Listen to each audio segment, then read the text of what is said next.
मैं अपने आप को बड़ा पुजारी समझता था, काफी भक्ति करता था मैं अपने जाने में, लेकिन धीरे धीरे मैं बीमार होने लगा।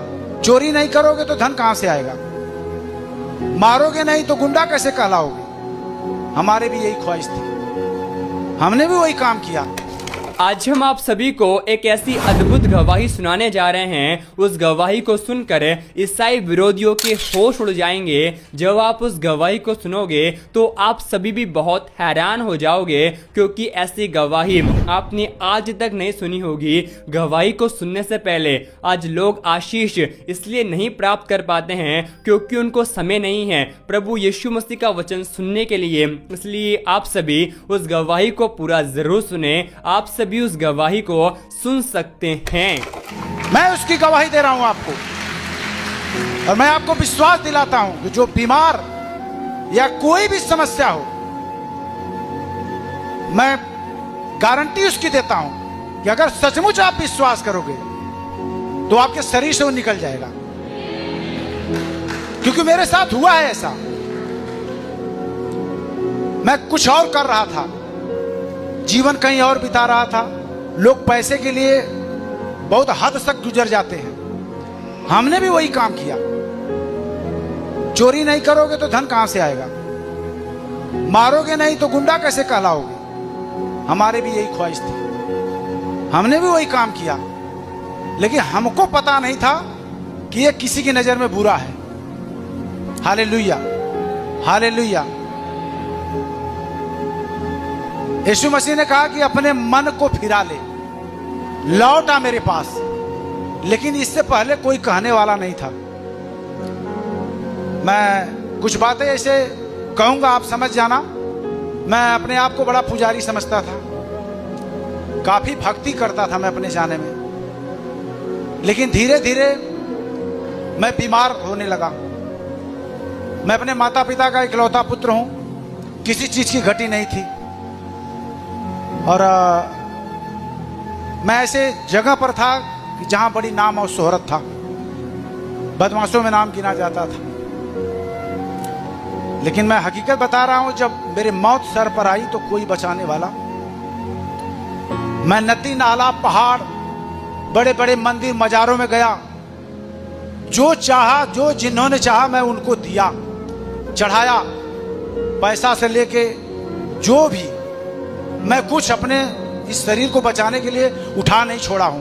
मैं आपसे सच सच कहता हूं, अगर कोई विश्वास न करे तो मेरे गांव में भी जाके पूछ सकता है, इसमें से मैं झूठ नहीं बोल रहा हूं। मैंने सब कुछ करके हार गया। मेरी शरीर पीला पड़ गई थे, जो आज इतना हैंडसम देख रहे हैं, ये यीशु मसीह जिंदा है, उसने दिया है मुझे, और यही सुनाने के लिए दिया है। उसने कहा इस छोर से लेके उस छोर तक गवाह होंगे, तो मैं उसमें का गवाह हूं, मैं उसमें का गवाह हूं जिंदा।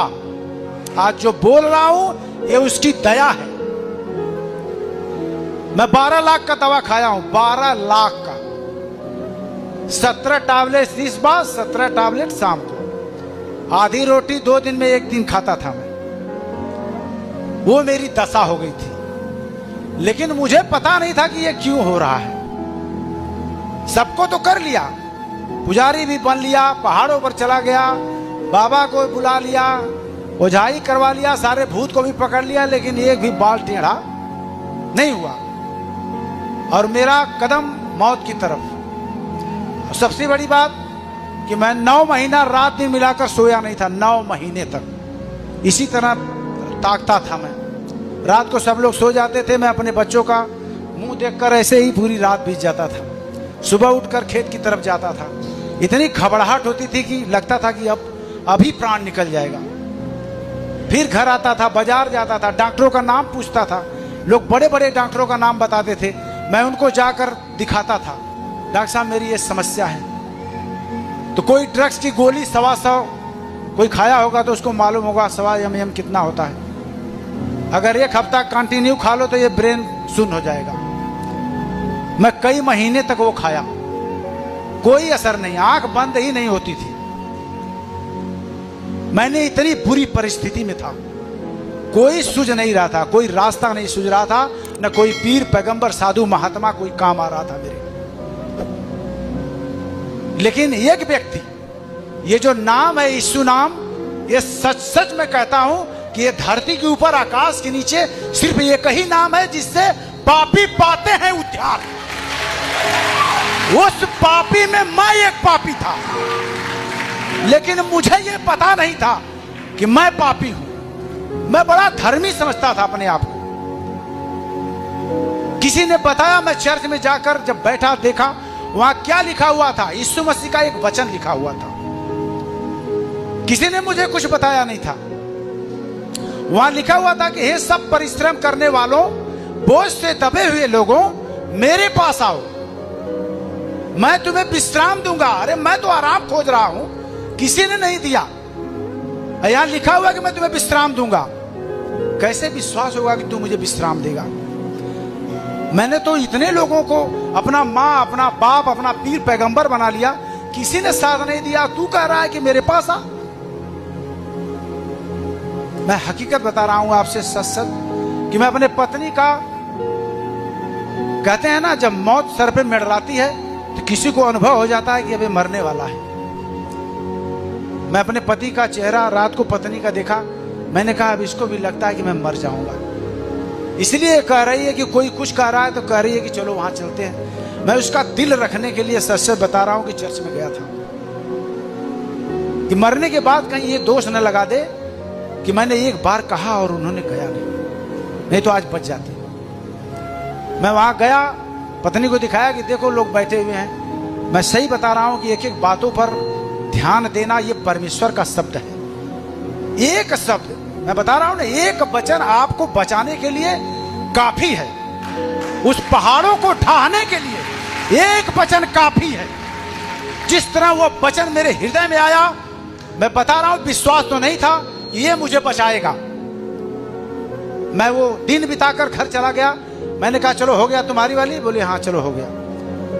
लेकिन 4-6 दिन के बाद फिर संडे आता है ना, तो किसी को चिंता होती है कि यार चर्च चलना है, यार कोई काम नहीं करना। लेकिन मुझे वो पता नहीं था। लेकिन मैं सही सच सच बताता हूं कि परमेश्वर ने कहा कि एक दूत है जो तुम्हारे पीछे चलता है। वह स्वर्ग से परमेश्वर की ओर से आता है। और जब रविवार आया, जब 9 बजा, तो कोई मेरे कान में कहता था कि आखिर में तू घूमेगा ही ना यहां वहां, चल चर्च में।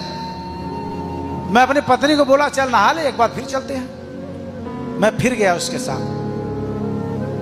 4 बार वहां गया। एक मुर्दे व्यक्ति को सोए हुए देखा। उसके अंदर ब्राउन टीबी थी। जो हड्डी के अंदर मज्जा होती है वो खत्म हो जाती है, वो कीटाणु खा जाते हैं। उसके अंदर ताकत नहीं थी, ऐसे लेटा था, पेचू से रेफर था वो। उसकी पत्नी बाहर रो रही थी। मैंने कहा देखो आंसू बहा रही है, वहां उसकी सांस निकलने वाली है। ये पागल है कि औरत है? वो मरने वाला लेके घर जाना चाहिए ना उसको। अपनी पत्नी को दिखाया, देखो यहाँ क्या है, यही तो है। बोले सर चलो ठीक है कोई बात नहीं। 5वें हफ्ते में जब मैं गया तो उस व्यक्ति को चलते हुए मैंने देखा। चलते हुए जब मैंने देखा, उसने कहा कि मैं आज 7 रोटी खाया हूं।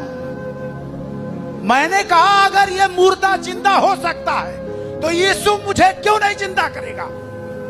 मैं आपसे सच सच कहता हूं कि मैंने जाकर उस फोटो पर ताका, कहा अगर तू मेरा बाप है, अगर तूने धरती को बनाया है तो मुझे जिंदा करके दिखा। मैं पक्का है कि मैं तेरा चेला बन जाऊंगा और तेरी सेवा करूंगा। मैं किसी को नहीं जानूंगा। मैं हकीकत आपसे बताता हूं। विश्वास, वो कहता है विश्वास कर तब तू मेरी महिमा को देखेगा। और पास्टर जी कहते हैं ना बाइबल डेली पढ़ना। मुझे पता नहीं था वो चीज लिखा हुआ था, ये सब परिश्रम करने वाले बोझ। किस चीज का बोझ था मुझे भी नहीं पता। मेरा पाप जो मैंने गाली दिया, मैं दिन भर में 500 गाली देता था। बदमाशों का काम क्या है? गाली देना, मारना, लूटना। मैं वही काम करता था। मैं अपने आप को बड़ा धर्मी समझता था। दिन भर झूठ बोलता था। हाँ, किसी बहन बेटी के ऊपर गलत निगाहें डालता था। ये पाप नहीं है, ये पाप की श्रेणी में आता है, लेकिन मुझे पता नहीं था। जब मैं नया नियम पढ़ने लगा तो मैं हकीकत बता रहा हूं आपसे, जब उसको पढ़ता था कि व्यभिचार मत करना, बाइबल फेंक देता था। अरे इसमें ऐसे कैसे लिखा है, परमेश्वर ऐसे कहता है। फिर दूसरे दिन उठाता था, उसमें लिखा था चोरी मत करना। अरे हम तो रोज चोरी करते थे। मैं बता रहा हूं कि मैं धीरे धीरे वो चीज मेरे अंदर जाने लगी। मैंने जो चीज देखा है उसका मैं अनुभव आपको बताता हूं कि जब बाइबल आप पढ़ते हो ना, इसमें से किरण निकलती है, वो ताकत निकलती है जो आपके शरीर में जाती है, और वही है जो आपको चंगा करती है। और मैंने अपनी आंखों से उसे देखा है। फिर मेरा धीरे धीरे उसमें विश्वास जाने लगा कि यार लगता है कि मैंने सब कुछ तो कर ही लिया है, तो इसको भी करके देख लेते हैं। पर यह पता नहीं था कि ये जाति धर्म से अलग है। बाद में मालूम हुआ। हमने कहा पहले जान तो बचाओ, फिर बाद में देखते हैं जो होगा। तो हमारे साथ हमारे गांव में बहुत लोग जाते थे, लोग धीरे धीरे छोड़ दिए, हम उसी में लिपटे रह गए। लिपटने का मतलब यह हुआ कि पास्टर जी बोलते हैं, पास्टर जी के ऐसा नहीं है, वो रोज जो बोलते हैं उसमें से एक चीज आप ग्रहण कर लो। मैं नजदीक से, मैं गवाही, मैं दिन भर बताऊंगा, आप दिन भर सुनोगे, इतनी मेरे पास है। लेकिन मैं थोड़ा थोड़ा बता रहा हूं आपको विश्वास जताने के लिए कि जो ब्रदर बोलते हैं उस बातों पर हमें ध्यान देना चाहिए कि आखिर में वो क्या कह रहे हैं। वो कह रहे हैं स्वर्गदूत होते हैं, तो आपको विश्वास करना है स्वर्गदूत होते हैं। और मैं आपको विश्वास दिलाता हूं कि स्वर्गदूत हैं, वो हमारे साथ साथ चलते हैं। मैंने अपनी आंखों से देखा है, उस पर मैं विश्वास करके बता रहा हूं आपको कि जब ब्रदर बोलते थे कि आप बाइबल पढ़ो, अब्राहम से परमेश्वर ने वादा किया था और अब्राहम से परमेश्वर रूबरू बातें करता था। मैंने विश्वास जताया कि अगर तू इनसे बातें करता है जो तेरी अगुवाई करते हैं, तो मैं भी तो वो हूं जो अपने पापों को आज मान रहा हूं। मैं चोरी करना छोड़ दिया, गाली देना छोड़ दिया, तो क्या प्रभु तू मुझसे भी बातें करेगा? मैं आपको हकीकत बताता हूं कि वो सचमुच उसी तरह बातें किया जिस तरह अब्राहम से परमेश्वर ने बात किया। रात को हालेलुया हालेलुया, मैं 6 महीने तक चर्च में जाता रहा। मैंने कहा प्रभु मुझे कब चंगा करोगे आप? मेरी पत्नी कहती थी वो आप चंगे हो रहे हो क्योंकि आपका शरीर पीला था, वो काला हो रहा है। हमने कहा मुझे ये तसल्ली दिला रही है कि तुम मरो ना। हाँ, हमने कहा अच्छा चलो ठीक है। लेकिन मैं जाता था, कहता था प्रभु तू मुझे कब चंगा करेगा? एक दिन जो विश्वास मेरे अंदर था कि जो वो बोलता है वो पक्का कि मेरे साथ होगा। मैं रात को सोया हुआ था, प्रभु ने आकर उसी तरह मुझसे कहा कि आज तू चंगा हो गया। आप सभी इस वीडियो को अभी छोड़ के ना जाए, आप सभी इस वीडियो को पूरा जरूर देखें। जैसा कि आपने वीडियो में देखा कैसे प्रभु यीशु मसीह के दास ने अपने जीवन के अद्भुत गवाही को दिया, और प्रभु यीशु मसीह का वचन कहता है परमेश्वर ने इस जगत के मूर्खों को, तुच्छों को, जो है भी नहीं है, उनको चुन लिया है ताकि जो हैं और अपने आप में घमंड करते हैं उन्हें लज्जित कर सके। प्रभु यीशु मसीह का वचन इस बात को कहता है, यीशु मसीह इस संसार में धर्मियों को बचाने के लिए नहीं बल्कि पापियों का उद्धार करने के लिए आया है। जो लोग इस संसार की गंदगी में पड़े हुए हैं, यीशु मसीह के नाम का जो लोग विरोध करते हैं, उनसे हमारा प्रभु यीशु मसीह बहुत प्यार करता है और परमेश्वर की इच्छा यह है कि वो भी बचाया जाए। जो लोग आपका विरोध करते हैं, जो लोग आपको सताते हैं, परमेश्वर की इच्छा यह है आप उनके लिए प्रार्थना करें और एक दिन वो भी जो आपको सता रहे हैं वो भी यीशु मसीह के नाम का प्रचार करेंगे। क्योंकि पौलुस भी एक समय यीशु मसीह के नाम का विरोधी था। जब परमेश्वर का अनुग्रह पौलुस के जीवन के ऊपर आ सकता है तो जितने भी मसीह विरोधी हैं उनके जीवन को भी परमेश्वर बदलने की सामर्थ्य रखता है। बस आपको अपने जीवन में जब यीशु मसीह पर विश्वास करने की वजह से लोग आपका विरोध करते हैं, लोग आपको ताने मारते हैं, लोग आपके जीवन में झूठी झूठी बातें कहते हैं, उस समय डरे नहीं बल्कि परमेश्वर के वचन पर दृढ़ भरोसा करें, क्योंकि आपका परिश्रम प्रभु यीशु मसीह में व्यर्थ नहीं है। परमेश्वर की इच्छा यह है कि हम अनंत जीवन के अधिकारी बने, और प्रभु यीशु मसीह का वचन साफ साफ कहता है चोर और किसी काम के लिए नहीं, बल्कि चोरी करने के लिए, घात करने के लिए और नष्ट करने के लिए आता है। हमारा यीशु मसीह इस जगत में इसलिए आया है कि हम जीवन को पाए और बहुतायत के जीवन को प्राप्त करें। अगर आप अभी तक यीशु मसीह पर विश्वास नहीं करते तो आज ही आप यीशु मसीह पर विश्वास कीजिए, क्योंकि प्रभु यीशु मसीह का वचन कहता है इस संसार में दूसरा और कोई नाम नहीं जिसके द्वारा हम उद्धार को, साल्वेशन को प्राप्त कर सकते हैं। एकमात्र सच्चा यीशु मसीह का नाम है जिसके द्वारा हम अनंत जीवन को प्राप्त कर सकते हैं। अगर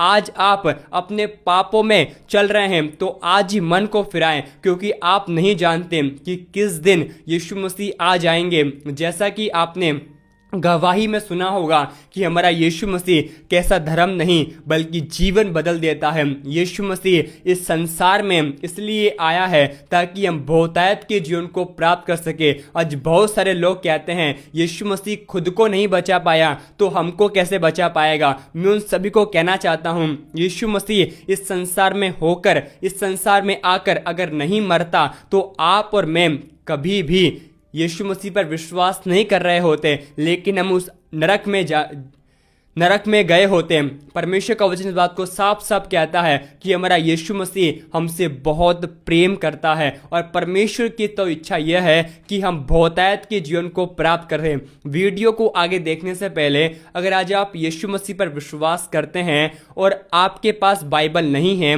या आप बाइबल लेना चाहते हैं या आप बाइबल मंगवाना चाहते हैं तो दिए गए नंबर पर आप हमें व्हाट्सएप पर मैसेज करें या आप हमें कॉल भी कर सकते हैं। हमारे व्हाट्सएप की लिंक आपको डिस्क्रिप्शन बॉक्स में मिल जाएगी या आप इस स्कैनर को स्कैन करके डायरेक्ट हमें व्हाट्सएप पर मैसेज कर सकते हैं। आपको मराठी में या इंग्लिश में या हिंदी में लैंग्वेज में बाइबल चाहिए तो दिए गए नंबर पर आप हमें ज़रूर बताएं। परमेश्वर आप सभी के साथ हैं। इस गवाही को एक व्यक्ति के साथ जरूर शेयर करें ताकि वह व्यक्ति आपके द्वारा सच्चाई को पहचान सके और नरक की आग से बचाया जाए, क्योंकि परमेश्वर की इच्छा यह है सब बहुतायत के जीवन को प्राप्त करें। परमेश्वर आपको आशीष दे।